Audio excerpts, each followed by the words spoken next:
every chef has got a secret, and that is something where they list their grandmother or traditional recipes. Today, as you can see, there are dishes which you will not find on other menus, and I'm given to understand that we are going to try out the Chorizo Stew and the salted pork chili fry. Let's see what chef has in store for us. Hi, I'm Chef Peter and I'm welcoming you to Chef Peter's kitchen.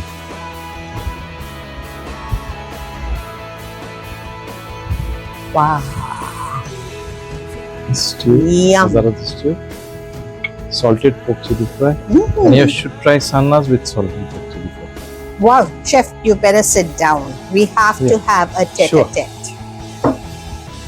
This is salted pork chili fry. I've never seen this dish. This is my grandmother's recipe. Wow. During olden days, we used to rear one pork, one full pig used to be reared. Half was kept for the house, and half was sold out in the neighboring. Neighbors. They would buy it. But this part of the back piece of the thigh was just removed and kept and salted, and then it was kept under the weights. How they do the procedure for the sausages? So, yes, all the water would come out. Then the next day it would be just washed out, kept it for drying, sun dry. Then again she would smoke it, and after smoking she would boil it and keep it. So the smoking happened in the kitchen. Wow, what an interesting it was story. a firewood, and then on top there would be a basket which was hanging always under the fire. So you could keep anything of your food stuff above there, and that would get smoked. Wow. So this is the chili fry, which has these chilies. In the olden days, what chilies they used? They used to use that Moiriche chili. Moiriche misang, they used to call it. I remember my grandmother talking about it. And also this was just prepared during the monsoons, because you do not get fish. Just one bowl of rice, curry, and plain this. So it's an option besides the chorizo, besides the salted fish, there was the salted pork.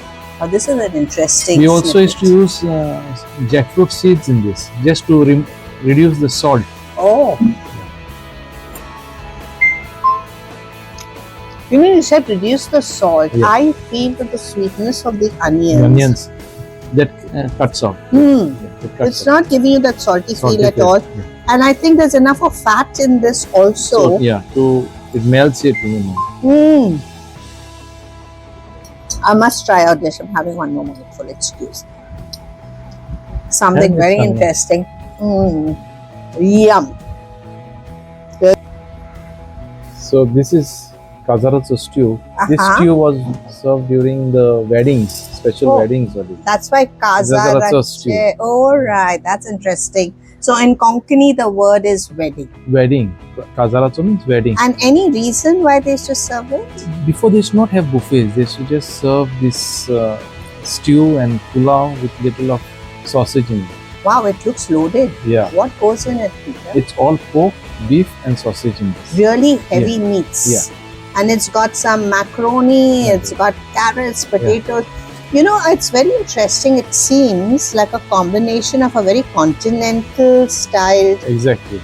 Mixed. But with the sausage, the flavors become the chorizo. It becomes a little more thing.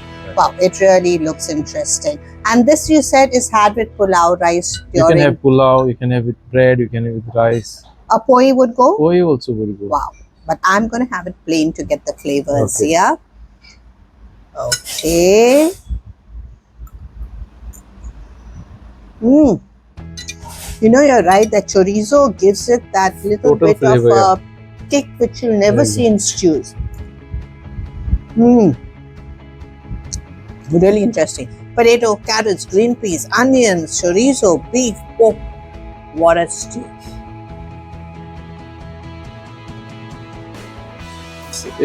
Caju feni, which is flambit. Now this flambit is it goes very good with the food. With the food. Wow, it's still hot. Yeah, it is hot because it has taken quite a long time. Yeah, now it's done. Okay. And you know, it's very good for digestion, for appetizing. after eating all this food, and I need to have something. And you just have, actually it's like you're draining down the oil, whatever you're eating. Oh, and also before that you are giving appetize. That's the second thing is, when we were small, my parents, you know, they used to give us, especially my granny, she used to put little sugar when we have little cold. Sugar and 2 cloves, flambe this one, and just little warm sides. Used to give us just 1 sip, not more than 1 sip. 1 sip, and it used to work. And it used to work. Next morning, you're perfect.